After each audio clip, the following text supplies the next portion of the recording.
সন্ধ্যার সময় আমাদের কাছে একটা ইনফরমেশন আসে যে একটা মারুতি সুইফট গাড়িতে গাঁজা মজুদ আছে এবং পাচারের উদ্দেশ্যে নিয়ে যাচ্ছে। এই খবরের ভিত্তিতে আমরা কাঁঠালতলী অ্যাপ্রোচ রোড রেল স্টেশনের কাছাকাছি বাইপাসে আমরা TR01 BK0593 একটা মারুতি সুইফট গাড়িকে আমরা আটক করি এবং গাড়ির ড্রাইভার সেন্টু চন্দ্র দাস গাড়িতে তল্লাশি চালিয়ে আমরা মোট 4টি ব্যাগে 60 কেজি গাঁজা শুকনো গাঁজা উদ্ধার করেছি এবং যার বাজার মূল্য আনুমানিক 6 লক্ষ টাকার মতো হবে। এই সেন্টুর বিরুদ্ধে আমরা একটা স্পেসিফিক একটা NDPS কেসের মামলা নিয়েছি এবং আজকে আদালতে আমরা প্রেরণ করব পুলিশ রিমান্ডে। যে গাড়িটি আপনারা আটক করেছেন গাড়ির মালিকের নাম কি পাওয়া গেছে?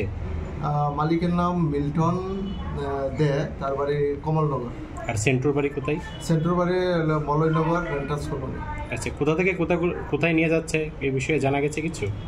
আমাদের ইনভেস্টিগেশন চলছে এবং ইন্টারোগেশন চলছে, বাকিটা পরবর্তী সময় আপনাদেরকে জানিয়ে দেবো। তদন্তের সাথে এখন আমরা ডিসকাস করতে পারছি না। আদালতে কবে উঠাবেন? আজকে আদালতে আমরা পুলিশ রিমান্ড চেয়ে 5 দিনের পুলিশ রিমান্ড চেয়ে আদালতে প্রেরণ করছি। Case number 124।